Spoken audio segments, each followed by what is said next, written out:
And good evening, everybody. More fun with factoring to follow, but today we're going to talk about radicals. So we start with what is a radical, and the radical is the little checkbox guy, and it means the nth root of a, especially if there's an n here. We're used to seeing something like this, which is the second root or the square root. And so the square root of 16 means what number times itself has a product of 16. Well, we know that positive 4 times positive 4 is 16. Sorry, let me fix that.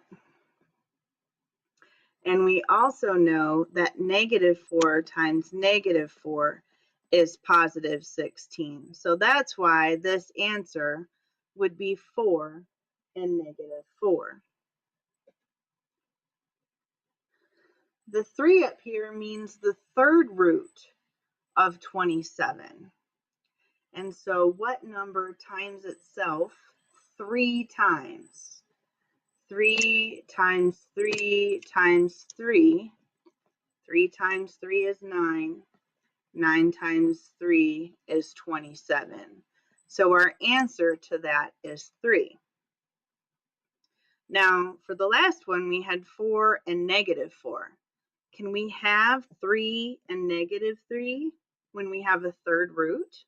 Well, let's see. Negative 3 times negative 3 times negative 3. Negative 3 times negative 3 is positive 9. Positive 9 times negative 3 is negative 27. So these are not the same. In a nutshell, then, if we have an even root, square root, fourth root, sixth root, eighth root, then we can have a positive or a negative answer.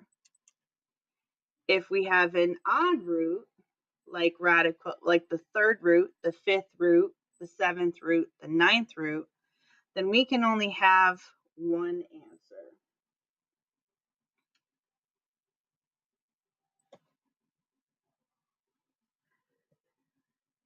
Even roots cannot have a negative under the radical for us to find it.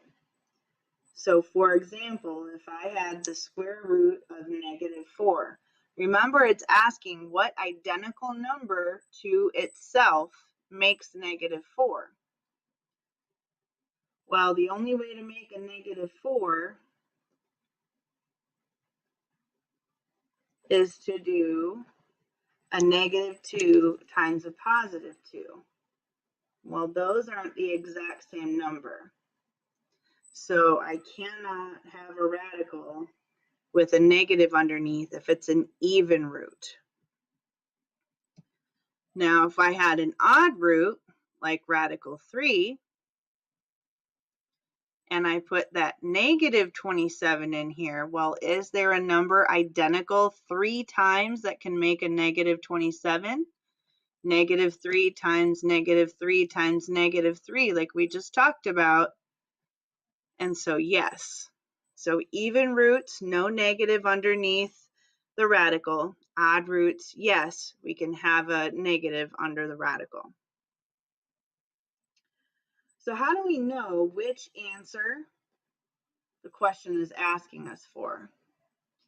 So if the radical is already written on our paper, then we check the front. The front right here in front of the 9 is positive.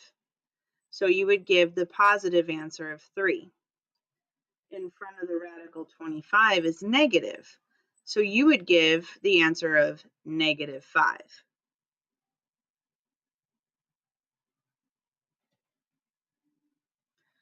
So let's try this. The square root of 64. Well, the square root of 64 is 8, and this in the front is asking for the negative 8. Uh-oh, this is a fraction, but you know what? That's okay, because we can look at this as the square root of 100 over the square root of 36. So the square root of 100 is 10, and the square root of 36 is 6. Now, of course, this is a fraction, so we would reduce that to 5/3 for our final answer. The square root of 81, it's positive right here, so we give positive 9. And again, we can separate this into the square root of 9 over the square root of 49. The square root of 9 is 3. The square root of 49 is 7, and it's positive in the front, so we give the positive answer.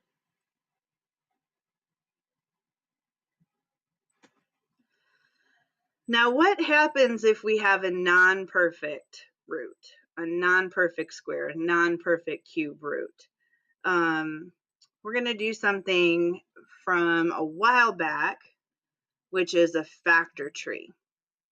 So we're going to pull out whatever perfect squares we can find, and then the leftover factors just stay underneath the radical.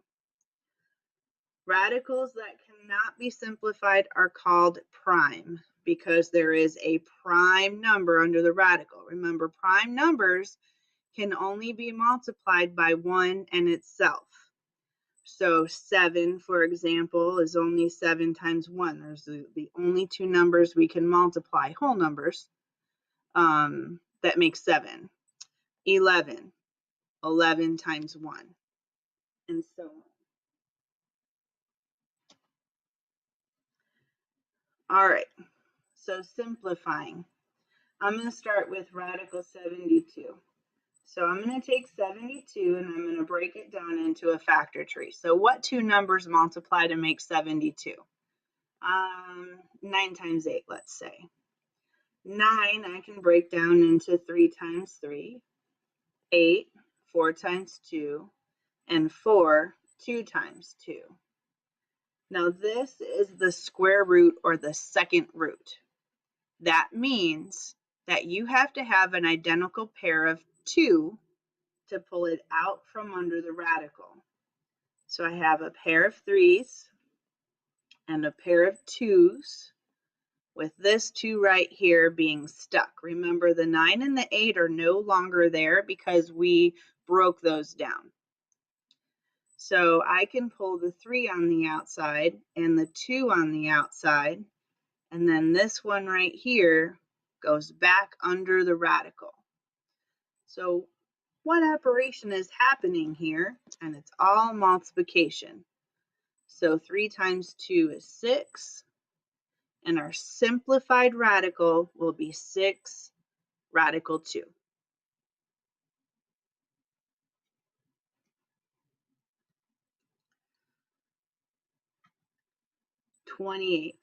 So 28, I'm going to break down into 4 times 7. 4 is 2 times 2, and the 7 is prime. I can't do anything more with that. Again, this is the second root or the square root, so I need a pair in order to pull it out. I have a pair of 2's. So the 2's go on the outside of the radical, and this lonely 7 there gets stuck inside the radical.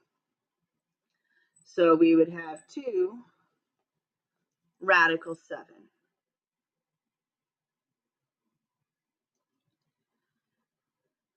The square root is 17. 17 only has 17 times 1. This is a prime number. So there's nothing more I can do to simplify the square root of 17. And so this is again called prime, and the square root of 17 is the best that we can do.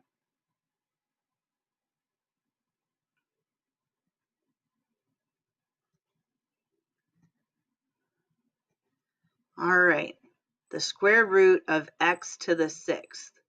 So remember, x to the 6th means that I have 6 x's all multiplied by each other. Again, this is the second root or the square root, so we need sets of 2. Here's a set, and here's a set. We have nothing that doesn't have a pair. So this set is an X, and this set is an X. Remember, this is all multiplication.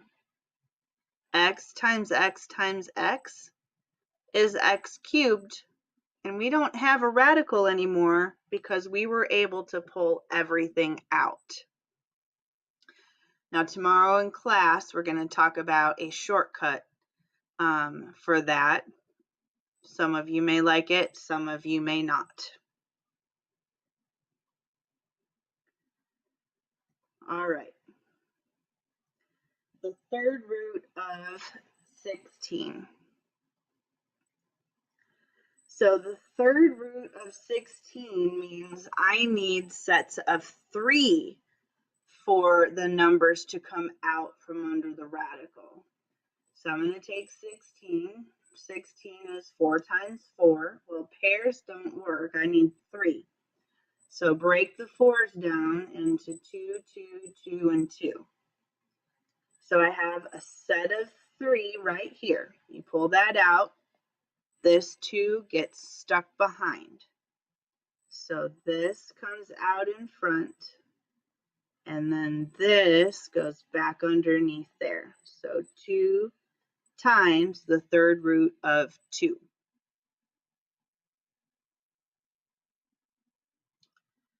D to the 9th. Remember, that means we have 9 D's. Here's a pair, here's a pair, here's a pair, here's a pair. Well, unfortunately, that got stuck there because remember, this is a second root or a square root, so we need sets of 2. So I have 4 circled pairs. Each circled pair gets a D that comes out, and then we have the radical D that's left from right here. D times D times D times D is D to the 4th. And so this is simplified form.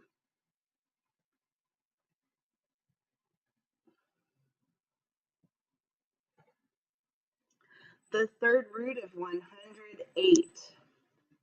So again, if this is the third root, then we need sets of 3 for it to come out from the radical. So 108, I know I can divide by 2. That's 54. 54 is even, so I can divide by 2. And I get 27. 27 is 9 times 3, and 9 is 3 times 3. So I have one set of 3s, and then I have this 2 and this 2 that are stuck still inside the radical. So this group of 3s comes out. I have the third root of 2 times 2. Those are the 2 2's that are left over. I'm going to go ahead and multiply the 2's together, and 3 times the third root of 4 is going to be my final answer.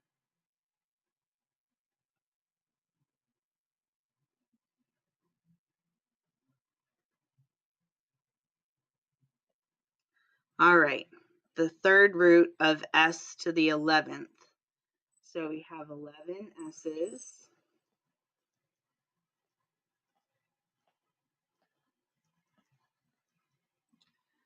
Let's see. A group of 3, a group of 3, a group of 3, and then those 2 are left behind. So we have S times S times S. Those are our groups of 3. And then I have S times S left over inside. S times S times S is S cubed times the third root of S times S is S squared. I'm going to go ahead and pause this for a moment, catch up on your notes, and then go ahead and click on 3.0b notes part 2 for the rest of tonight's notes.